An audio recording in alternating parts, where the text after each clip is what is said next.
السلام علیکم ورحمۃ اللہ وبرکاتہ۔ الحمد للہ رب العالمین والصلاة والسلام علی اشرف الانبیاء والمرسلین، اما بعد فاعوذ باللہ من الشیطان الرجیم، بسم اللہ الرحمن الرحیم۔ الحمد للہ کہ اللہ تعالیٰ نے ہمیں یہ مبارک مہینہ دیکھنا نصیب فرمایا۔ یہ مہینہ جہاں عبادات کا مہینہ ہے، وہاں پہ محاسبے کا مہینہ بھی ہے۔ اس میں انسان اپنا حساب کتاب کرے سال بھر کا۔ دن میں جب آپ روزے سے ہوتے ہیں کچھ فراغت مل جاتی ہے، قرآن پڑھ کے بھی بعض دفعہ انسان تھک جاتا ہے، تلاوت بھی اب نہیں ہوتی، نماز کا بھی کوئی وقت نہیں ہے، تو چاہے آپ بیٹھے میں ہیں کچھ دیر کے لیے اپنا محاسبہ کیجیے۔ یہ بھی ایک عبادت کی ہی شکل ہے کہ انسان دیکھے کہ میں کہاں کھڑا ہوا ہوں۔ ہمارے اسلاف اپنا سخت محاسبہ کیا کرتے تھے، اور عمر رضی اللہ تعالیٰ عنہ فرماتے ہیں اپنا حساب کر لو اس سے پہلے کہ تمہارا حساب لیا جائے۔ یعنی آپ کہیں بیٹھ جائیں ایسی جگہ پر جہاں پر بالکل خاموشی ہو، تنہائی ہو، اور سوچیں اپنی زندگی کو کہ کہاں کھڑی ہوئی ہوں، آگے کے لیے میں نے کتنا کیا ہے اور کتنا بھی کرنا باقی ہے، کون سی چیزیں ہیں جو میں نے ابھی تک ڈیلے کی ہوئی ہیں، جو ابھی تک میں کر نہیں پائی، اور ہر دفعہ ارادہ کرتی ہوں اور ہو نہیں پاتا۔ کون سی چیزیں ہیں جو میں نے ابھی تک سوچی بھی نہیں کرنے کی، کون سی چیزیں ہیں جو کر چکی ہوں مگر کیسی کی ہیں۔ جیسے مثلاً نمازیں ہیں تو کیسی پڑھی ہیں، کتنے خشوع کے ساتھ پڑھی، کتنی چھوڑ دی، کتنی ادا کی، کتنے اضافے کی ضرورت ہے، نوافل میں کہاں کہاں اضافہ کر سکتی ہوں۔ تو اسی طرح روزوں کا سوچ سکتے ہیں کہ میرے فرض روزے میں کتنے رکھ چکی، کتنے چھوڑ چکی، کتنے ابھی رکھنے باقی ہیں۔ فرض روزوں کے علاوہ میں کس طرح اضافہ کر سکتی ہوں نوافل کے ساتھ، نفلی روزے رکھنے کے ساتھ۔ اسی طرح اور چیزوں کی بھی، اور صرف یہی نہیں بلکہ اپنے اخلاق، اپنے کردار کی بھی، کون کون سی میرے اندر برائیاں ہیں، میں ان کو نکالنے کی کوشش کرتی رہی ہوں، ابھی تک میں اس میں کامیاب نہیں ہوئی، یا کون سی بھلائیاں ہیں جو مجھے اپنے اندر لانی ہیں۔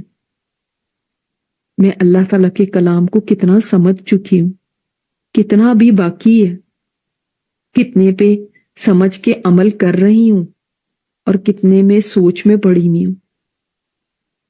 کیونکہ زندگی کی بھاگ دوڑ میں ہمیں بعض دفعہ اتنا بھی وقت نہیں ملتا کہ ہم کبھی سوچ سکیں کہ کیا ہم آج اگر اللہ تعالیٰ کے پاس جانا پڑ جائے تو تیار بھی ہیں یا نہیں۔ ہم اتنے مشغول ہیں کہ خیال بھی نہیں رہتا کہ یہ بھی سوچنے کی کوئی بات ہے، یہ بھی توجہ دینے کی کوئی چیز ہے۔ تو اس کے لیے وقت ضرور نکالیے۔ سوچ لیں آج اگر مجھے فرشتے لینے کے لیے آ جاتے ہیں تو اس کے بعد وہ کون سی ایسی چیزیں ہیں جو میرے لیے حسرت بن جائیں گی کہ کاش میں یہ کر لیتی۔ اس چیز کو جب آپ سوچیں گے تو آپ کے سامنے ایک ایک کر کے خود بخود اپنے عمل آنے لگیں گے۔ اور ہم جتنے بھی جوان ہوں، جتنے بھی طاقتور ہوں، کسی وقت بھی جانے کا ٹائم آ سکتا ہے۔ یہ کوئی ایسی انہونی بات نہیں اگر آج فرشتے مجھے لینے آ جائیں. لہٰذا اپنی تیاری رکھنے کی ضرورت ہے، اور تیاری کے لیے پہلے پلاننگ کرنی پڑتی ہے. کس چیز کی تیاری کرنی ہے؟ کون سا عمل بڑھانا ہے؟ کون سی برائیاں جو ختم کرنی ہے؟ اور ضرور یہ سوالات خود سے پوچھیں اور خود کو بالکل ایمانداری کے ساتھ جواب دیں. ہم نے کسی اور کو نہیں جواب دینا، اپنے آپ سے کم از کم ہم سچے ہو جائیں. جانتے ہیں ہمارے اسلاف کس طرح اپنا محاسبہ کیا کرتے تھے. ایک بزرگ کے بارے میں آتا ہے کہ انہوں نے اپنے گھر میں ایک قبر بنا رکھی تھی، یعنی ایک گڑھا کھود رکھا تھا. اس میں جا کے لیٹ جایا کرتے تھے اور خود سے سوال کرتے تھے، اے نفس اب بتا کہ تو کیا چاہتا ہے. سوچیں وہ لوگ کتنے سیریس تھے اپنی آخرت کے بارے میں، کہ وہ اس دنیا میں رہتے ہوئے ہی فگر آؤٹ کرنا چاہتے تھے کہ وہاں ہمیں کیا چیز ہوگی جس کی ضرورت ہوگی. اس کا ہمیں آج پتہ چل جائے. ہم تو اس کو برا سمجھتے ہیں نا کہ ایسی بات بھی نہ کرو. وہ اس کو حقیقت سمجھتے تھے اور اس کو اپنی آنکھوں کے سامنے دیکھتے تھے. کیونکہ جب وقت آ جائے گا تب اگر ہم نے ان سوالوں کے جواب پا بھی لیے تو کیا فائدہ ہوگا. یہ چیز تو یہاں پتہ ہونی چاہیے.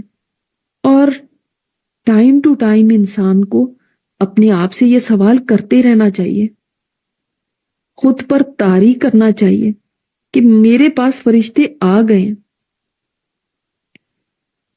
جیسے وہ اپنے آپ سے پوچھتے تھے نا کہ اب تو کیا چاہتا ہے، تو ظاہر ہے نفس تو کہے گا کہ ہائے میں نے تو یہ کرنا تھا، یہ کرنا تھا، مجھے یہ چاہیے تھا، میرا یہ کام رہتا تھا.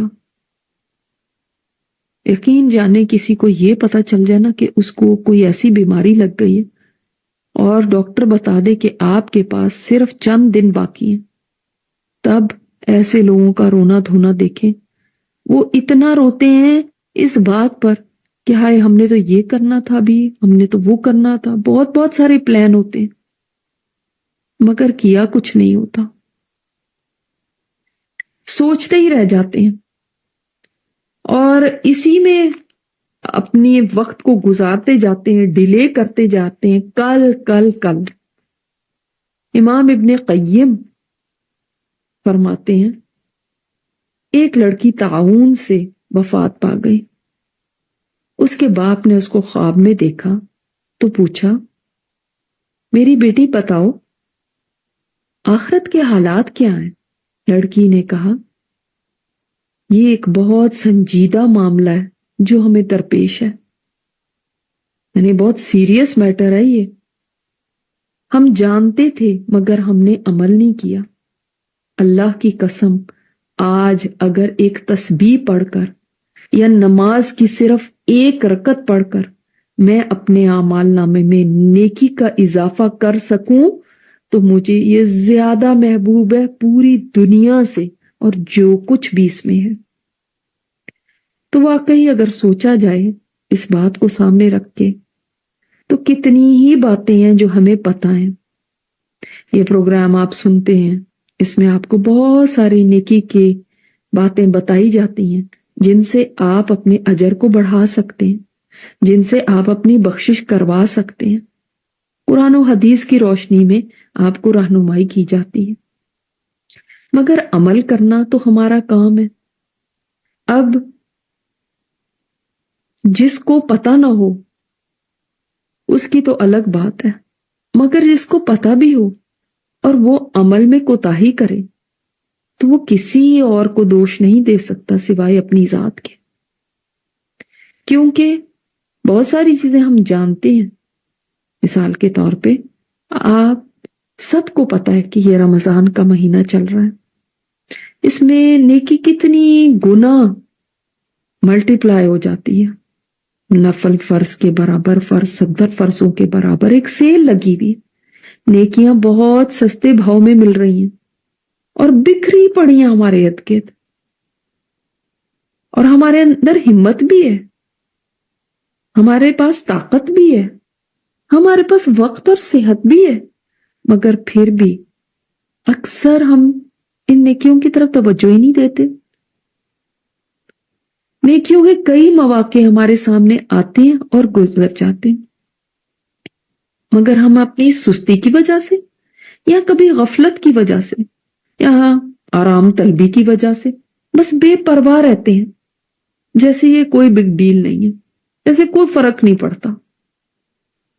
نیکی کر بھی لی تو ٹھیک ہے، نہیں بھی کری تو کوئی رنج نہیں، کوئی غم نہیں، کوئی اس کے چھوٹ جانے کا افسوس نہیں۔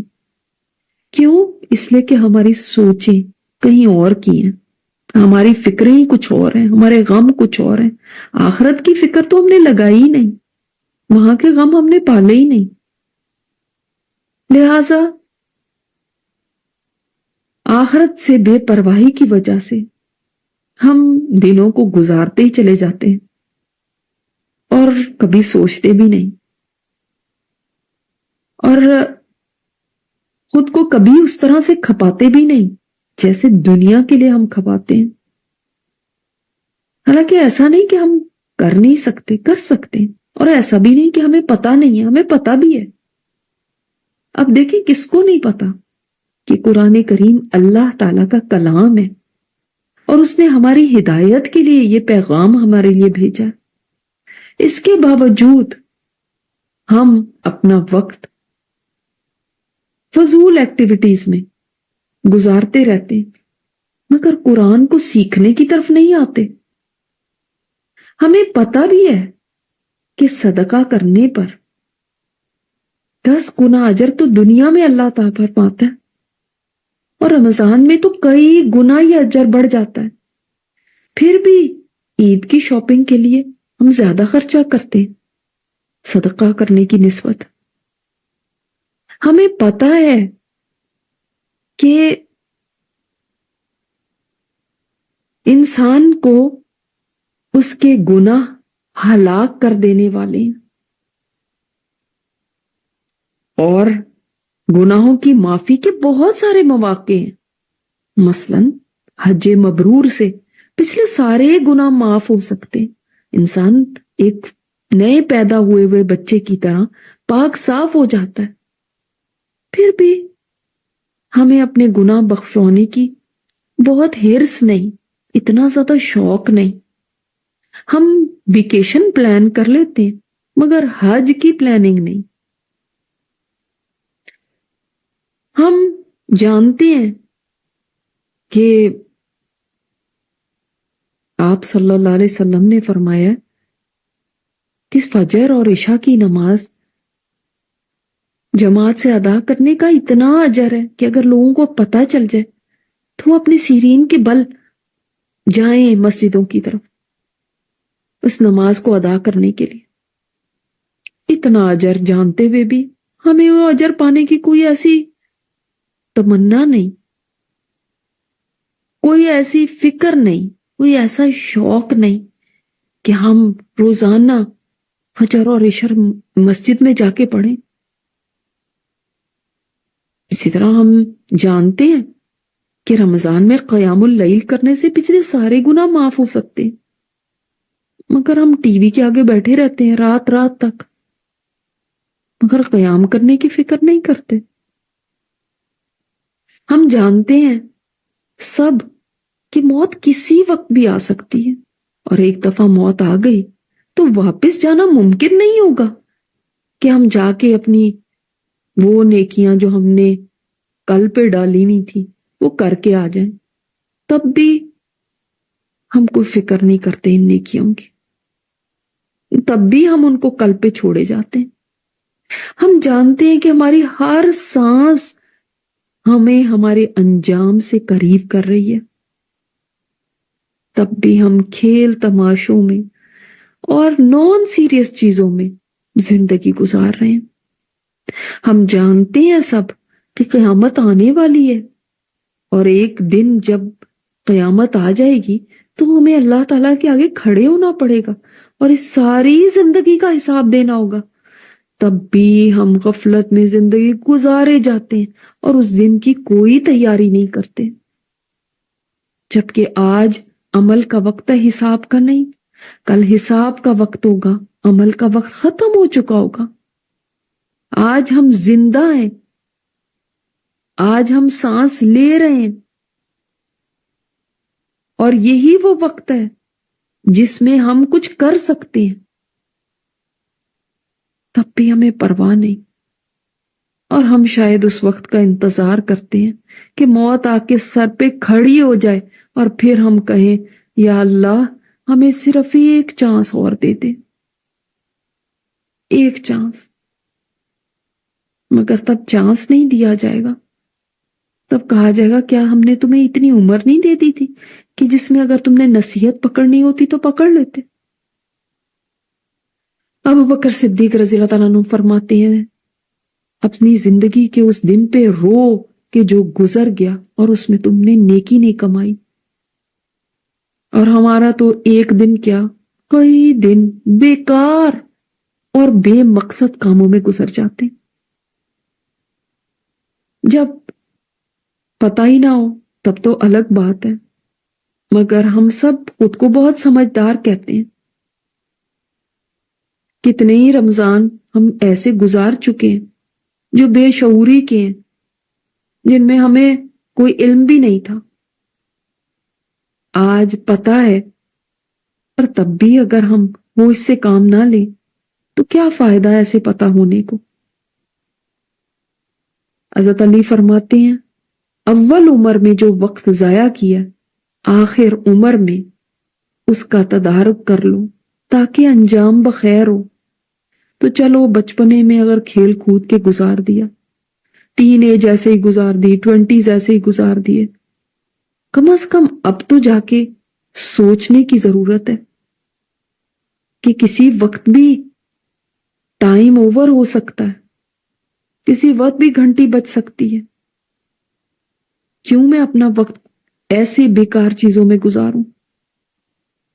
ہم نے جو اپنی زندگی کا وقت بیکار گزار دیا وہ تو گنوا دیا، جو رہ گیا ہے اس کو تو نہ گنوائیں، اس میں تو سیریس ہو جائیں۔ دراصل انسان اسی امتحان کی تیاری زیادہ کرتا ہے جس کو وہ اہمیت زیادہ دیتا ہے۔ ایک اچھا اسٹوڈنٹ تیاری کے دنوں میں ہر ایکٹیویٹی کو چھوڑ دیتا ہے اور اس وقت کو بس پڑھائی میں گزارتا ہے۔ اکثر اسٹوڈنٹس تو راتوں کو بھی جاگ کے تیاری کرتے ہیں، حتیٰ کہ کھانا پینا بھی زیادہ نہیں کھاتے کہ نیند نہ آ جائے۔ یہ تو دنیا کے ان معمولی سے امتحانوں کا حال ہے جو کوئی زندگی موت کا مسئلہ نہیں ہے، جن میں ایک بار اگر فیل بھی ہو گئے تو دوبارہ بھی امتحان میں بیٹھ سکتے ہیں۔ مگر اس امتحان کا کیا ہوگا جس میں ایک بار فیل ہو گئے تو دوبارہ کوئی چانس نہیں ملے گا، اور جس کی تیاری کا وقت صرف یہ دنیا کی زندگی ہے، اتنا مختصر سا وقت ہے، یہ ہاتھ سے نکل گیا تو ایک سیکنڈ بھی دوبارہ نہیں آ سکتا۔ سامعین کرام، اپنی زندگی میں نیکی کو قیمتی سمجھیے، اس کے لیے بھاگ دوڑ کیجیے، اس کا اہتمام کیجیے، اس کے سوچیں کہ میں کیسے بڑھاؤں۔ اس کو ایسے فارغ وقت کا مشغلہ نہ سمجھے، جو باتیں سنیں ان کو اپلائی کرنے کی فکر کریں۔ جن لوگوں کے دلوں میں واقعی اپنی آخرت بنانے کی فکر ہوتی ہے ان کو تو اپنی نیکیاں جمع کرنے کا ہر وقت شوق لگا رہتا ہے، ایک ہی دھن میں وہ زندہ رہتے ہیں، اور نیکی کر بھی لیتے ہیں تو ان کو کوئی بڑی نہیں سمجھتے کہ میں نے تو اتنی کر لی اب کافی ہو گئی۔ وہ اسی خوف میں لرزاں رہتے ہیں کہ کہیں ہم سے کچھ ایسا نہ ہو جائے جس سے ہماری آخرت برباد ہو جائے، کہیں ایسا نہ ہو کہ کوئی نیکی قبول ہونے سے رہ جائے، کہیں ایسا نہ ہو کہ کسی نیکی کی کمی رہ جائے اس دن نجات پانے کے لیے۔ ان کا تو یہ حال ہوتا ہے کہ وہ دنیا کے عہدے اور اختیارات اور ذمہ داریاں بھی قبول کرنے سے ڈرتے ہیں کہ ہائے کہیں یہ نہ ہو کہ ان کا حساب دیتے ہوئے وہاں پر ہم کنگال ہو جائیں۔ عمر بن عبدالعزیز کا نام آپ نے سنا ہوگا۔ ان کے وقت میں جو خلیفہ تھے وہ بستر مرگ پہ تھے، اور خلیفہ نے لوگوں کو بلایا مشورہ کرنے کے لیے کہ کس کو اب آئندہ خلیفہ بناؤں اپنے بعد۔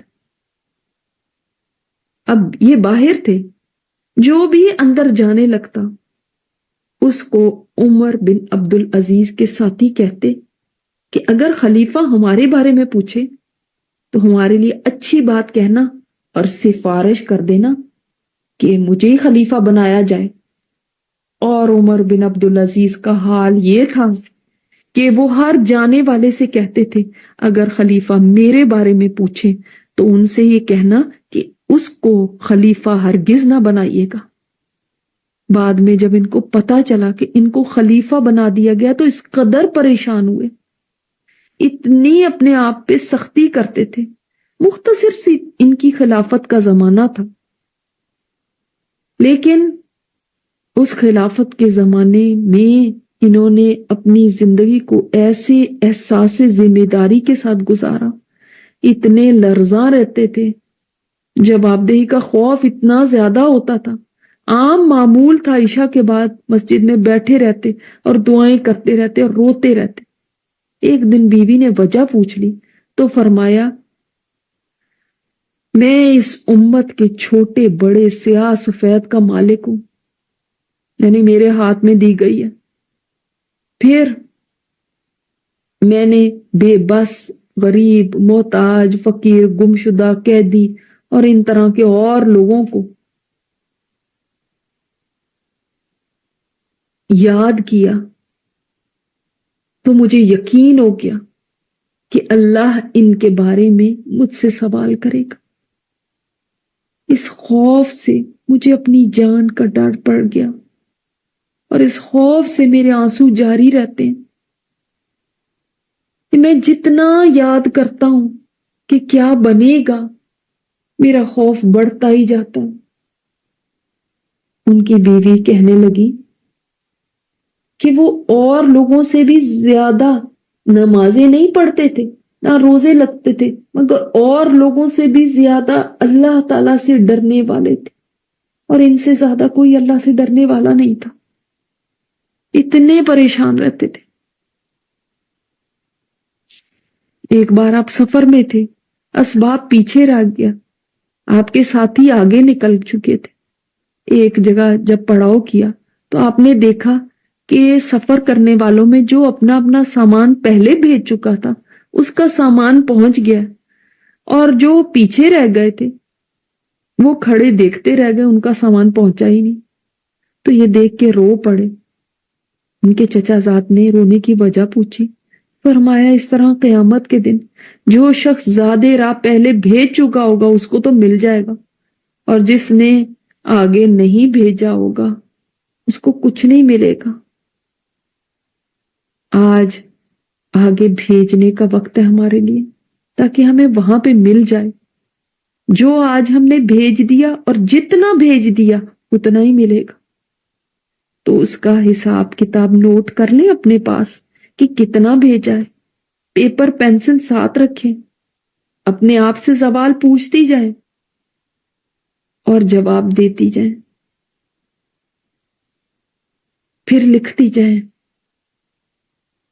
اور پھر دیکھ لیں کہ میں وہاں پر نجات پا سکوں گی اس عمل کے ساتھ یا نہیں۔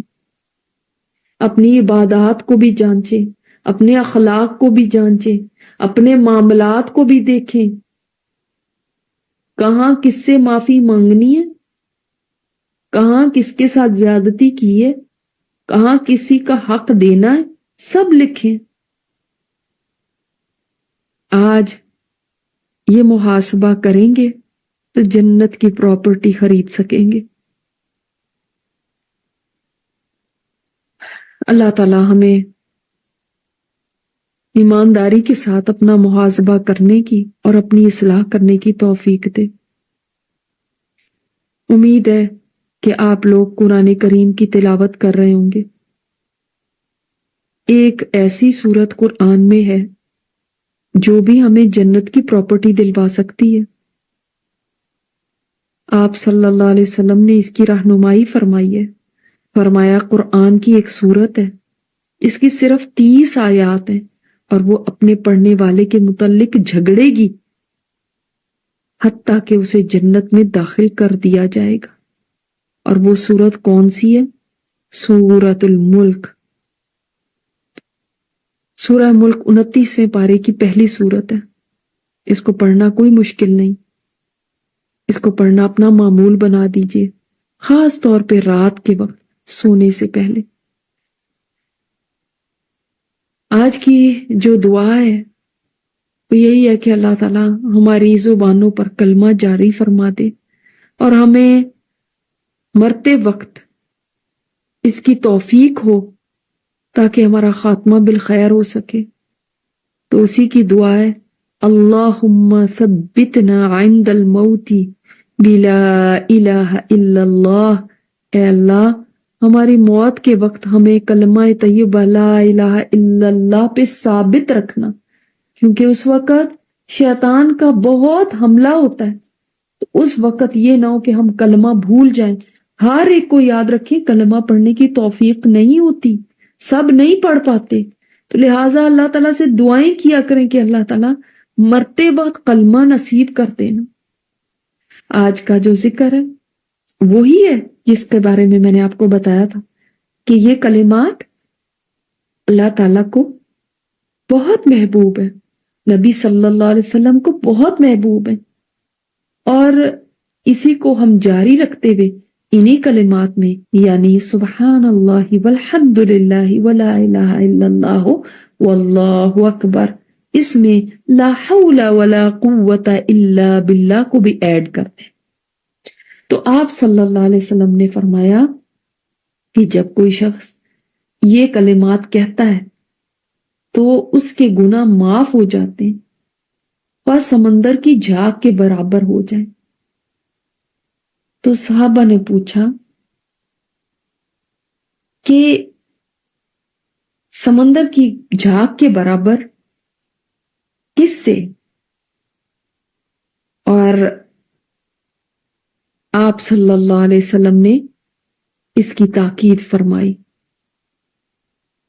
اللہ تعالی ہمیں بہترین عبادت کرنے کی، اخلاص کے ساتھ عبادت کرنے کی اور ذکر کرنے کی توفیق عطا فرمائے۔ سبحانک اللہم و بحمدک نشہد ان لا الہ الا انت نستغفرک و نتوب الیک۔ السلام علیکم ورحمۃ اللہ وبرکاتہ۔